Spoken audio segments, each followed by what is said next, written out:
What's up guys, it's me Jeremy, and welcome to my guide to team fighting.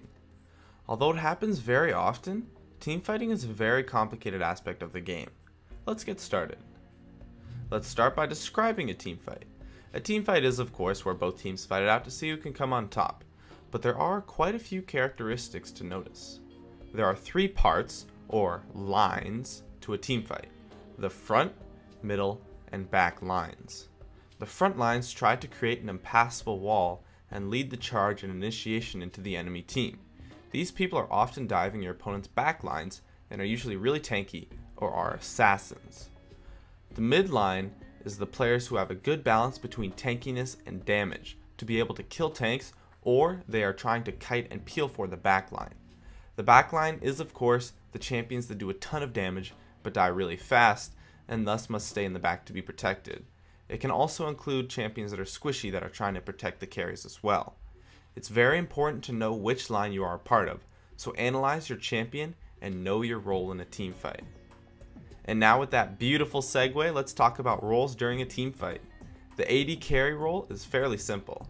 Stay in the back line and try to do as much damage to the best targets that you can hit safely. The support also has a fairly simple role too. Kite, peel, and protect the back line of your team, while using your crowd control abilities in the best way that you can. This often involves being in the backline, but it can also mean being in the midline sometimes if you're tanky enough. But as long as you're kiting for your team and not dying, it shouldn't really matter that much. Now the other roles aren't as simple. The mid laner can fit into any three of the lines. A champion like Diana does great in the front line because she's solid at diving into the enemy team and also gets very tanky. A champion like Ryze is a phenomenal person for the mid line because he gets tanky enough and does tons of sustained DPS, and thus is great at killing the enemy front line. In addition, a champion like Lux might want to stay in the back line because she's extremely squishy but does a ton of damage at very high ranges, so she has access to hit the different lines of the enemy while staying in the back line. The top laner and junglers can fit into the mid line or the front line. It depends on your composition really. If they need to dive the opponent's back and mid lines, those players should be in the front line. If they need to kite and or do sustained DPS, they can stay in the mid line. For example, a champion like Jarvan often needs to be in the front line because of his incredible diving potential, tankiness, and ability to initiate fights, while a champion like Jace might want to stay in the mid line so he can survive and still do tons of DPS. It's important to note that not every team comp has all three lines. Many team compositions are missing a mid line, and some are even missing a back or front line. You need to analyze your team and position accordingly, which brings me into my next point: positioning. Positioning in team fights is actually fairly simple. It's just a lot harder than it sounds. Have your front line go in and start the fight, while your mid line stays in between your front and back line, while your back line of course stays in the back. It's definitely not as simple as it sounds, but remember that a solid initiation from a front line player will set up that position needed, because the back line can safely stay in the back while the mid line moves into position. But remember that you should always be aware of which line you are a part of so that you can position properly and perform your role adequately. Now let's talk about the actual team fight. There are two parts to team fighting: the initiation phase and then the fight phase. The initiation is something that actually decides the majority of team fights. This is of course when the fight starts and the positions fall into place. Before the initiation, you need to have your lines set up. That way it will be hard for the opponents to initiate onto you. Start by having your initiator initiate onto them, and then have your team set up the positioning to be able to perform your roles in the fight in an optimal way.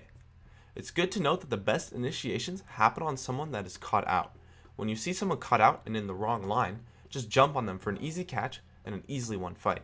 It's important that you do not hesitate, because people don't expect random initiates a lot of the time, and if you can catch them out when they make that whatsoever slight misstep that they usually get away with, and then you capitalize on it, winning fights can become extremely easy. Now on to the fight phase.